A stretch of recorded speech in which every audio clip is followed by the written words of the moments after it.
സംസ്ഥാനത്തെ പ്രധാന ടൂറിസം കേന്ദ്രങ്ങളെ കോർത്തിണക്കിയുള്ള ഹെലി ടൂറിസം പദ്ധതി ആരംഭിച്ചു. കൊച്ചി രാജ്യാന്തര വിമാനത്താവളം കേന്ദ്രമായുള്ള പദ്ധതി മന്ത്രി പി എ മുഹമ്മദ് റിയാസ് ഉദ്ഘാടനം ചെയ്തു. സുപ്രധാന ടൂറിസം കേന്ദ്രങ്ങൾക്കടുത്ത് നിലവിലുള്ള ഹെലിപാഡുകൾ കണ്ടെത്തി അവ ഈ പദ്ധതിക്കായി ഉപയോഗപ്പെടുത്തും.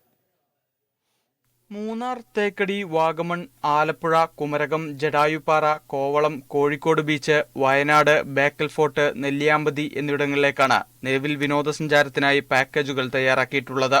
നെടുമ്പാശ്ശേരിയിൽ നിന്നും ശബരിമല, ഗുരുവായൂർ, കാടാമ്പുഴ, കൊടുങ്ങല്ലൂർ, പളനി, മധുര, രാമേശ്വരം എന്നിവിടങ്ങളിലേക്ക് തീർത്ഥാടന പാക്കേജും കൂടാതെ ഒരു ദിവസത്തെയും 2 ദിവസത്തെയും ഹണിമൂൺ പാക്കേജുമുണ്ട്.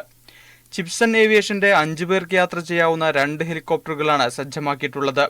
സംസ്ഥാനത്ത് താമസിയാതെ ഹെലി ടൂറിസം നയം പ്രഖ്യാപിക്കുമെന്ന് മന്ത്രി പി എ മുഹമ്മദ് റിയാസ് ചടങ്ങിൽ അറിയിച്ചു. സംസ്ഥാനത്തെത്തുന്ന ടൂറിസ്റ്റുകളിൽ പലരും ഗതാഗതക്കുരുക്കിനെ തുടർന്ന് കൂടുതൽ വിനോദ കേന്ദ്രങ്ങളിലേക്ക് സഞ്ചരിക്കാൻ മടിക്കുന്നുണ്ട്. ഇതിനൊരു മാറ്റം വരുത്താൻ ഹെലി ടൂറിസം പദ്ധതി സഹായകരമാകും. ഹെലി ടൂറിസം സംബന്ധിച്ച വിവരം നൽകുന്ന വെബ്സൈറ്റ് താമസിയാതെ സജ്ജമാകും. ഇതിലൂടെ ബുക്കിംഗ് സാധ്യമാകും.